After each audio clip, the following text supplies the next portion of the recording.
2023 JEE 24 जनवरी shift 2। तो इसमें हमें वेलोसिटी टाइम ग्राफ दिया हुआ है और क्वेश्चन में पूछा है कि डिस्प्लेसमेंट अपॉन डिस्टेंस का रेशो बताइए, और जब आपको ग्राफ मेंशन है 0 से लेकर 10 सेकंड तक का।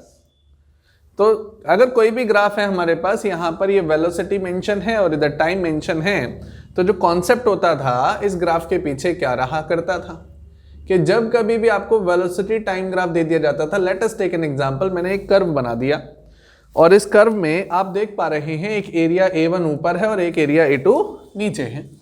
तो जैसा कि हम जानते हैं वेलोसिटी तो वेक्टर पार्ट है, और ये भी हमें जानकारी होनी चाहिए कि वेलोसिटी टाइम ग्राफ अगर मेंशन होता है तो वेलोसिटी का फॉर्मूला डिस्टेंस अपॉन टाइम होता है। तो velocity into time is equal to distance है। मतलब इसमें जो भी हमारा कर्व बनता है उसमें एक डायमेंशन और एक दूसरी डायमेंशन मिलकर मुझे एरिया ही देती है। तो यहाँ पर डिस्टेंस होगा या डिस्प्लेसमेंट होगा। अब सवाल ये उठता है कि डिस्टेंस कब होगा और डिस्प्लेसमेंट कब होगा। तो हमेशा याद रखना, डिस्टेंस हमेशा स्केलर क्वांटिटी होती थी और ये वेक्टर क्वांटिटी होती थी, लेकिन जो वेलोसिटी है वो तो वेक्टर क्वांटिटी होती है, लेकिन डिस्टेंस हमेशा हमारी स्केलर क्वांटिटी होती है। डिस्टेंस से ही हम स्पीड निकाला करते थे, क्लास 9th में सीखा था। और यहां पर हमारा डिस्प्लेसमेंट एसोसिएट होता था। तो दोनों पार्टों में, ऊपर वाले पार्ट में वेक्टर क्वांटिटी गिनी जाएगी, नीचे वाले में स्केलर गिनी जाएगी। अब इसमें फर्क क्या होता है कि जब कभी भी आप यहां पे देखो, जो ग्राफ नीचे जा रहा है उस पर नेगेटिव सिंबल लगता है और ऊपर जा रहा है उस पर पॉजिटिव लगता है। कब लगता है? डायरेक्शन के अनुसार लगता है। कि अगर आप यहाँ पर वेक्टर क्वांटिटी की बात करेंगे, कभी डिस्प्लेसमेंट की बात करें या जैसे वेलोसिटी की बात करें, तो वेलोसिटी टाइम ग्राफ दे रखा है, तो यहाँ पर जो एरिया रिप्रेजेंट करेगा वो किसको रिप्रेजेंट करेगा? डिस्प्लेसमेंट को।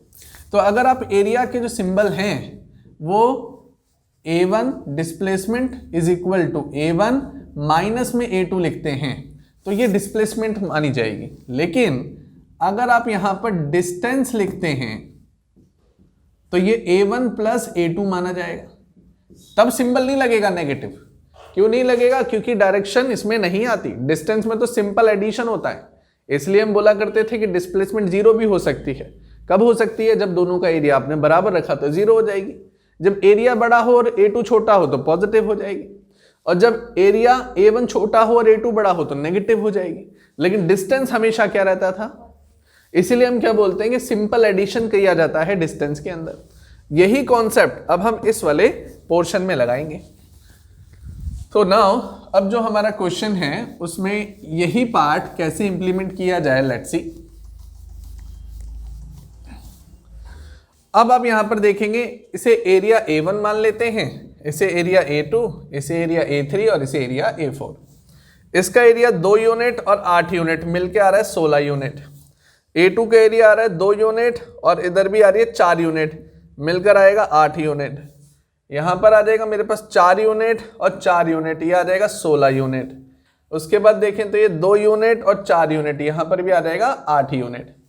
अगर आप इस ग्राफ में सिंपली डिस्टेंस निकालना चाहते हैं तो आपको एडिशन ले लेना चाहिए, A1, A2, A3 and A4। तो एरिया A1 यहां पर आ रहा है 16 यूनिट, A2 आ रहा है 8 यूनिट, एडिशन में रखेंगे क्योंकि डिस्टेंस ले रहे हैं। यहां आ जाएगा फिर से 16 यूनिट और यहां आ जाएगा अगेन 8 यूनिट। 16 और 16 32 प्लस 8 40 गेटिंग 48 मीटर। अब यहां पे डिस्प्लेसमेंट की बात की जाए, so if I talk about displacement then area A1 is displacement is A2, फिर यहां पर आ जाएगा माइनस में A1 और प्लस में आ जाएगा A3 माइनस में A4। अब यहाँ पर देखें, इधर आएगा A1 माइनस में A2 माइनस प्लस में A3 माइनस में A4। तो यहाँ आ जाएगा A1 16 यूनिट, यहाँ आ जाएगा 8 यूनिट, यहाँ आ जाएगा 16 यूनिट, यहाँ आ जाएगा 8 यूनिट। तो ये 8 16 और 16 32 माइनस में 16, यहाँ आ जाएगा 16 मीटर।